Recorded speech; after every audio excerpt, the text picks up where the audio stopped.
our first concern is preventing injury or loss of life.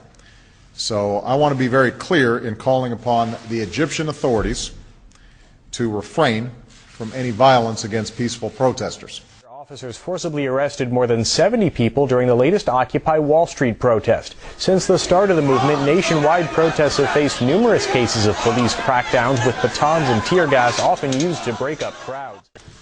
The people of Egypt have rights that are universal. Since September, some 6,700 Americans protesting against economic inequality and corporate greed have been arrested and silenced. That includes the right to peaceful assembly and association, the right to free speech, and the ability to determine their own destiny. A police offensive aimed at crushing Occupy Wall Street has succeeded in shattering America's globally marketed brand of freedom. These are human rights, and the United States will stand up for them everywhere.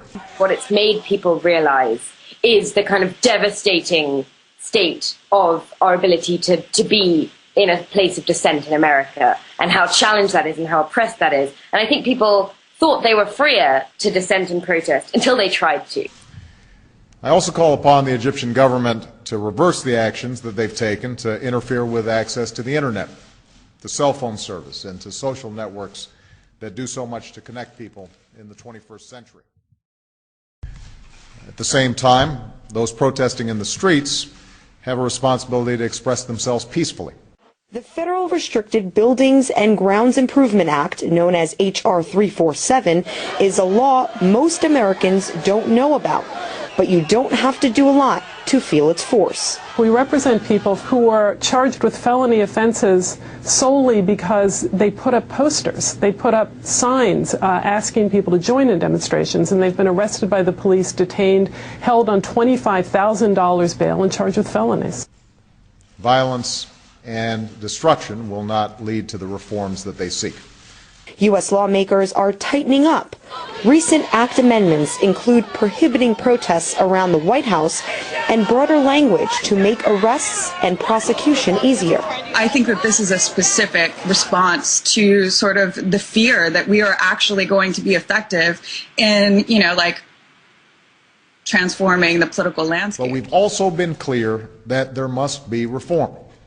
Political, social, and economic reforms that meet the aspirations of the Egyptian people. Katie Davison was arrested twice last year while taking part in legal, non-violent Occupy Wall Street demos in New York. I feel like we are living in an authoritarian government. Here we sort of sprinkled democratic, words all over everything as if, we have all these freedoms that we actually don't.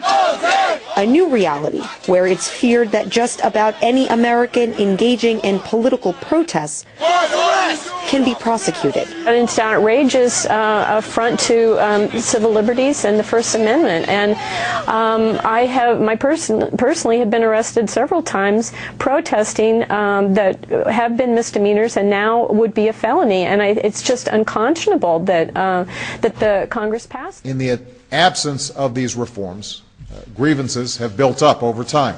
America's Congress, notoriously known for its bickering, ironically reached consensus when it came to clamping down on constituents. Only 3 elected officials voted against expanding federal restrictions on protests. When President Mubarak addressed the Egyptian people tonight, he pledged a better democracy and greater economic opportunity. I just spoke to him after his speech, and I told him he has a responsibility to give meaning to those words, to take concrete steps and actions that deliver on that promise. Violence will not address the grievances of the Egyptian people. While U.S. leaders can't resolve issues like national debt and homelessness, they're all on the same page when it comes to how to handle all those citizens flooding the streets to demand change and accountability. And suppressing ideas never succeeds in making them go away. What's needed right now are concrete steps that advance the rights of the Egyptian people, a meaningful dialogue between the government and its citizens, and a path of political change that leads to a future of greater freedom and greater opportunity, and justice for the Egyptian people. Now, ultimately, the future of Egypt will be determined by the Egyptian people. And I believe that the Egyptian people want the same things that we all want: a better life for ourselves and our children, and a government that is fair and just and responsive.